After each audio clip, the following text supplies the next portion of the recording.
November 2, 2025 ஞாயிற்றுக்கிழமை கோவையில் நடந்த ஒரு சம்பவம் தமிழகத்தை மட்டும் இல்லாமல் ஒட்டுமொத்த இந்தியாவிலையும் மிகப்பெரிய அதிர்வலைகளை ஏற்படுத்தியிருச்சு. மாநகர பகுதியில் சர்வதேச விமான நிலையத்திற்கு பின்புறம் நிகழ்ந்த இந்த ஒரு சம்பவம் என்னன்னா, தன் ஆண் நண்பருடன் காரில் உட்காந்து பேசிகிட்டு இருந்த ஒரு கல்லூரி மாணவியை அந்த வழியாக போதையில் வந்த 3 இளைஞர்கள் ஆண் நண்பரை அடித்து கூர்மையான ஆயுதத்தில் அவரை அன்கான்சியஸ் நிலை அப்படிங்கிற ஒரு ஸ்டேட்டுக்கு கொண்டு போயிட்டு அந்த பெண்ணை அங்கிருந்து இழுத்து சென்று அதே பகுதியில் அந்த 3 பேரும் சேர்ந்து கூட்டு பாலியல் வன்கொடுமை செஞ்சுருக்கிறாங்க. நவம்பர் 2 நைட்டு 10:30 11 மணி வாக்கில் இந்த சம்பவம் நடக்குது. அந்த பெண் அடுத்த நாள் காலையில் 4 மணிக்கு காவல்துறையினரால் மீட்கப்படுறாங்க. இந்த சம்பவத்தில் ஈடுபட்டவங்க யார், உங்களோட குற்றப்பின்னணி ஏதாவது இருக்குதா, அந்த சம்பவம் நடந்த இடத்துல ஏற்கனவே அஃபென்ஸில் ஈடுபட்டவங்களா யார், கிட்டத்தட்ட 300 சிசிடிவி காட்சிகள், அந்த இடத்துல இருந்த அறிவியல் பூர்வமான தடயங்கள்னு சொல்லுவாங்க, செல்ஃபோன் சிக்னல்ஸு, இந்த மாதிரி எல்லா விஷயங்களையும் திரட்டி குற்றவாளிகள் இவங்க தான் அப்படிங்கிற ஒரு கணிப்புக்குள்ளே காவல்துறையினர் வராங்க. இவங்க யாராவது இருக்குமோ அப்படிங்கிற ஒரு கணிப்புக்குள்ளே வந்து குற்றவாளிகளை நெருங்கும் போது வெள்ளக்கிணறு பகுதியில் துடியலூர் பக்கத்தில் இருக்குது, அந்த இடத்துல அவங்க பதுங்கி இருக்கிறதா காவல்துறையினருக்கு தகவல் வருது.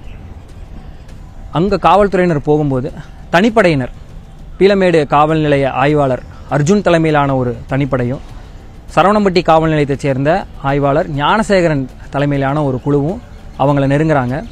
அப்போது அந்த தனிப்படையில் இருந்த தலைமை காவலர் சந்திரசேகர் அப்படிங்கிறவரை அவங்க போய் அந்த குற்றவாளிகளை பிடிக்க போகும்போது அவரோட இடது மணிக்கட்டில் வெட்டிடுறாங்க. இதை அடுத்து ஃபயர் பண்ணுறாங்க போலீஸ். அந்த குற்றச்சம்பவத்தில் ஈடுபட்டவங்களில் 2 பேர்த்துக்கு 2 கால்லையும் சுடுறாங்க, ஒருத்தருக்கு ஒரு காலில் சுட்டு அவங்க 3 பேர்த்தையும் செக்யூர் பண்ணுறாங்க. விசாரணையில் இவங்க யார் அப்படின்னு சொல்லி பார்க்கும்போது ஏற்கனவே கொலை உள்ளிட்ட பல்வேறு குற்ற வழக்குகளில் தொடர்புடையவங்கன்னு தெரிய வருது. 2 பேர் சிவகங்கை மாவட்டம் சிங்கமுனரியைச் சேர்ந்தவர்கள், சதீஷ் என்கிற கருப்பசாமி, கார்த்தி என்கின்ற காளீஸ்வரன். இவங்க 2 பேர்த்து கூட டிஸ்டன்ஸ் ரிலேட்டிவ் அப்படிங்கிற ஒரு போர்வையில் மதுரை கருப்பாயூரனைச் சேர்ந்த குணா என்கிற தவசி அப்படிங்கிறது தெரிய வருது. இந்த கேங் என்ன பண்ணியிருக்காங்க அப்படின்னா, இதே போல் வழிப்பறி இந்த மாதிரி விஷயங்களே ஈடுபட்டு இருக்கிறவங்க, கிடைக்கிற வேலை ஏதாவது செஞ்சுட்டு போதையில் வழிப்பறி செய்கிறது, போகிற வரவங்களை அடித்து பணம் பறிக்கிறது, இந்த மாதிரியான விஷயங்களில் மட்டுமே ஈடுபட்டு இருந்தவங்க. நிரந்தரமான தொழில் அந்த மாதிரி விஷயங்கள் எதுவும் செய்யலை அப்படிங்கிறது காவல்துறையோட ரிப்போர்ட்டில் தெரிய வருது.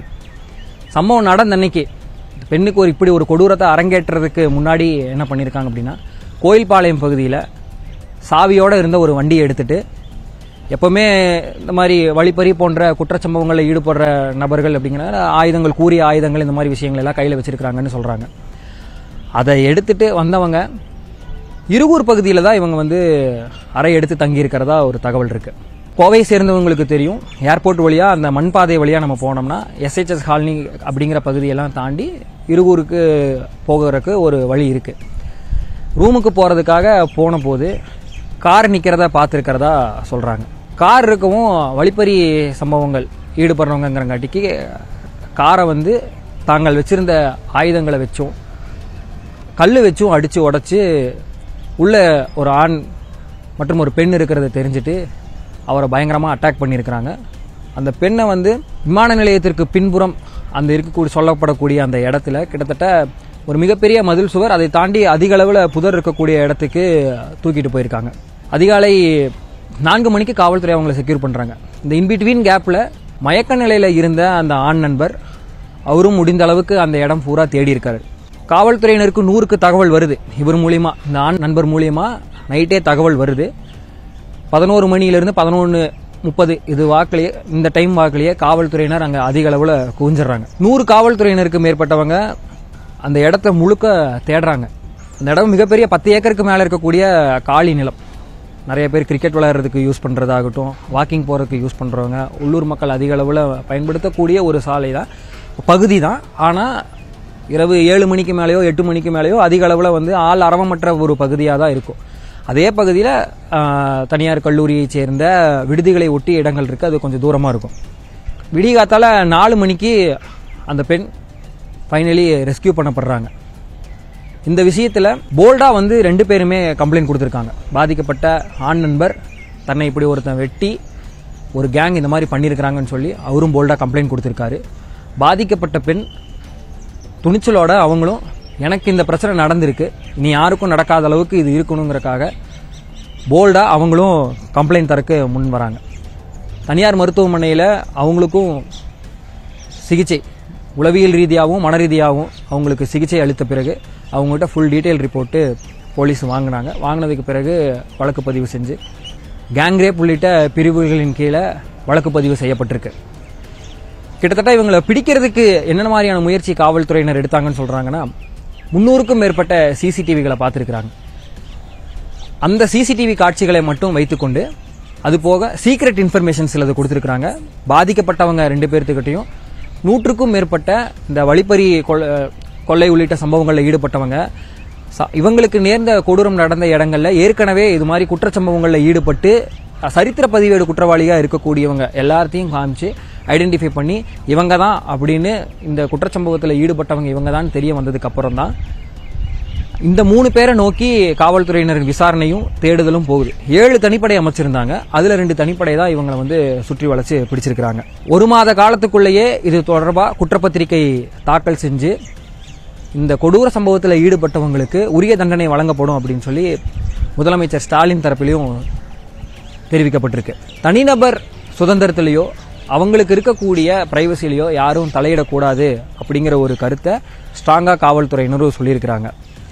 இந்த குற்றச்சம்பவத்தில் ஈடுபட்டவங்க 3 பேரும் யாரு, அவங்களோட புகைப்படங்களை எல்லாம் ஏன் இன்னும் வெளியிடலை அப்படிங்கிற ஒரு கேள்வி எழுது.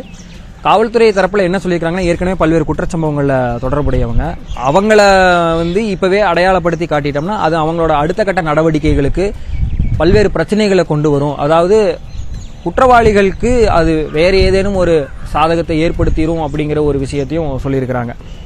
நீதிமன்றம் வரைக்கும் அவங்களுக்கு போய் சரியான தண்டனையை கொடுக்கணும் அப்படிங்கும்போது இது போன்ற விஷயங்களை தற்போதைக்கு தவிர்க்கணும்னு சொல்லியிருக்கிறாங்க. காவல்துறையினர் சொல்லியிருக்கக்கூடிய இன்னொரு மிக முக்கியமான விஷயம் இதில் பார்க்க வேண்டியது, பாதிக்கப்பட்ட நபர்கள் குறித்து எந்த ஒரு தவறான தகவலை பரப்புறதோ, நம்ம ஒரு பெர்செப்ஷன் சொல்லி நம்மளோட ஒரு கண்ணோட்டத்தில் அதுக்கான நெரேட்டிவ் செட் பண்ணுறது போன்ற விஷயங்களில் ஈடுபடக்கூடாது அப்படிங்கிறத ஒரு அறிவுரையாக சொல்லியிருக்காங்க. இந்த விஷயத்தில் அவங்க மேலே என்ன குற்றச்சாட்டுமே கிடையாது. அவங்க மேலே என்ன குற்றச்சாட்டு சொல்வதற்கான முகாந்திரமும் இல்லை.